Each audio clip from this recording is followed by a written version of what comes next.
The Justice Department has served subpoenas to senior Democratic officials across Minnesota as part of a new federal investigation surrounding immigration enforcement.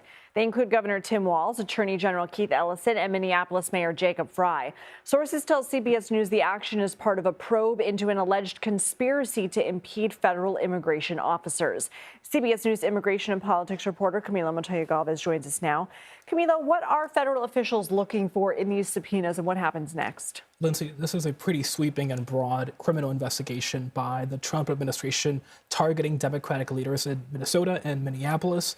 Here's a subpoena that was issued to the office of Mayor Jacob Frey in Minneapolis. It requests and demands that that office provide the Justice Department communications policy, manuals, procedures, directives, instructions, commands, guidance, reference guides, suggestions, communications, and other documents related to immigration enforcement, and to the extent that federal and local officials work together or do not on immigration enforcement. The central allegation here appears to be that the Justice Department, Lindsay, believes that Mayor Frey, Governor Walz, Attorney General Ellison, and other Democratic leaders in that state are impeding or interfering with the federal immigration operations by ICE and Border Patrol through public criticism, but also local policies like the policy that bans federal and local cooperation on immigration enforcement. ICE right now cannot go into many local jails to pick up people who are in the country illegally and are also in local criminal custody.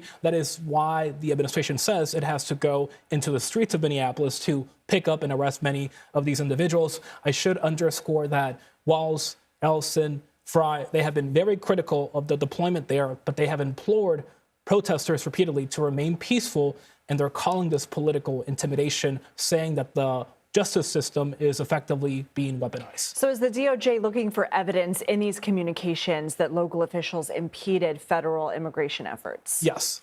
Okay, correct. So also let's talk really quickly about the Justice Department appealing this lawsuit from Minnesota officials who are looking to block ICE operations in the state. Where does that stand?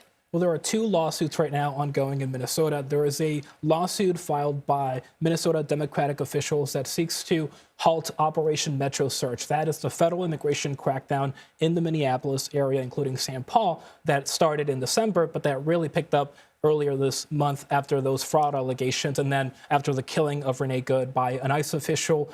The argument there is that the deployment was arbitrary and capricious in violation of federal administrative law. That case is still ongoing. There's a separate court ruling in which a federal judge last week appointed by former President Joe Biden said that DHS officials at ICE and Border Patrol cannot use retaliation, lethal force, or non-lethal force, and cannot detain or arrest protesters who are acting in a lawful and peaceful way and who are not obstructing federal immigration agents. That would include people who are simply legally observing ICE operations or protesting again in a peaceful way. It also prevents them from deploying chemical agents in most circumstances unless somebody is alleged to have interfered or obstructed federal agents. And that the DOJ case is still appealing ongoing. That, right? Yes. They're saying they need this for crowd mitigation. At the same time, Department of Homeland Security Secretary Kristi Noem has said that this ruling is redundant because she alleges that her agents are not targeting peaceful protesters. Camilo Montoya-Galvez, thank you.